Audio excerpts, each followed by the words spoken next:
안녕하십니까. JTV 저녁 뉴스입니다.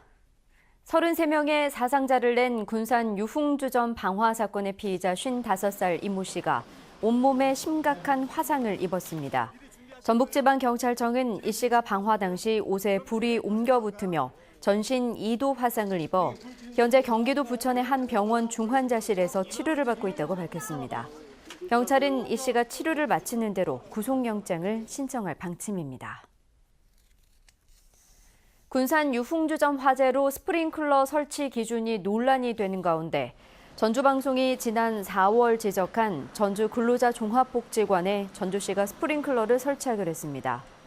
전주시는 근로자 종합복지관이 법적 설치 대상 시설은 아니지만 이용자들의 안전을 위해 다음 달 추경에 3억 5천만 원을 반영해 스프링클러를 설치할 계획이라고 밝혔습니다.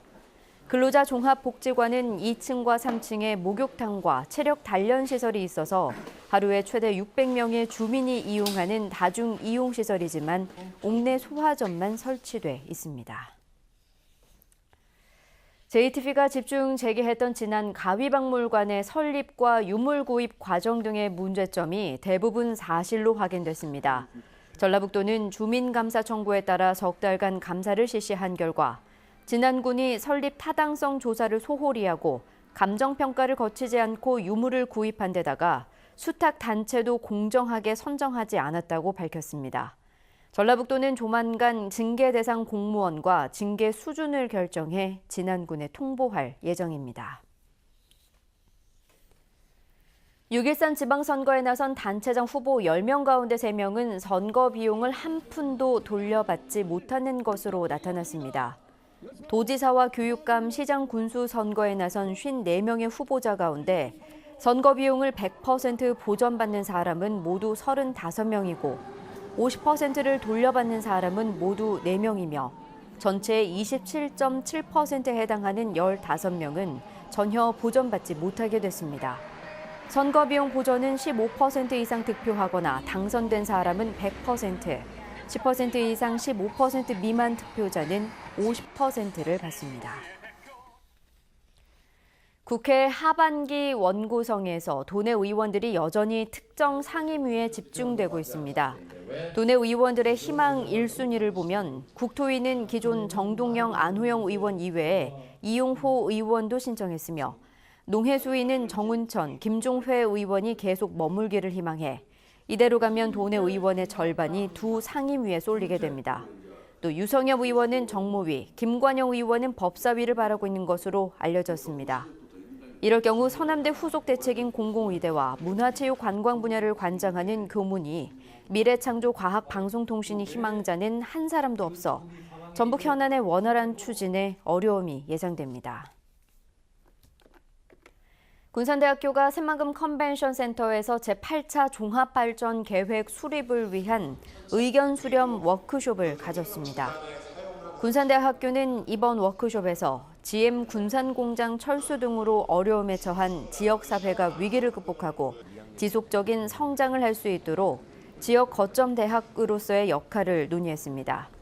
군산대학교는 또 추경 예산을 통해 확보한 1,060억 원을 지역 산업 고도화 등에 사용하는 방안에 대한 의견도 나눴습니다. 전주지방검찰청 신임 검사장에 윤웅걸 현 제주지검 검사장이 발령됐습니다. 전남 해남에서 태어난 윤웅걸 신임 검사장은 30일에 사법시험에 합격해 창원지검 밀양지청장과 대검찰청 기획조정부장 등을 지냈습니다. 현 송인택 전주지검 검사장은 울산지검 검사장으로 자리를 옮깁니다. 오전부터 내리기 시작한 비는 빗방울 수준으로 잦아들었고 밤에 대부분 그치겠습니다. 내일은 구름이 많다가 오후부터 맑아지겠습니다. 기온은 다시 올라 낮 동안 전주 28도, 익산과 정읍 27도, 군산 25도로 오늘보다 3, 4도가량 높겠습니다. 낮 동안 자외선이 강하겠고 오존 농도는 짙을 것으로 예상됩니다. 미세먼지 농도는 종일 보통 수준을 보이겠습니다. 주 후반으로 갈수록 기온이 오르며 주말 동안엔 낮 기온이 30도를 웃도는 무더위가 다시 찾아오겠습니다. JTBC 8시 뉴스 예고입니다. 33명의 사상자를 낸 군산 방화 사건의 유흥주점은 방염 처리가 안 된 나무 건물에 합성 소재 소파가 많았는데요. 결국 화를 불렀습니다. 전라북도가 지난 가위박물관의 감사 결과를 발표했습니다. 타당성 용역에서 관람객 수를 부풀리고 감정평가도 없이 가위를 샀다가 뒤늦게 구입 가격에 맞춰 감정평가를 했다며 진안군의 징계를 요구하기로 했습니다. 폐교된 남원 서남대를 대신해 국립공공의료대학을 설립하기로 했지만 대학 규모와 남원의료원의 국립화가 여전히 안개 속입니다. 익산농업기술실용화재단이 중국에서 농자재를 실증 시험하는 등 농업 한류를 펼치고 있습니다. 자세한 소식은 JTBC 8시 뉴스에서 전해드리겠습니다.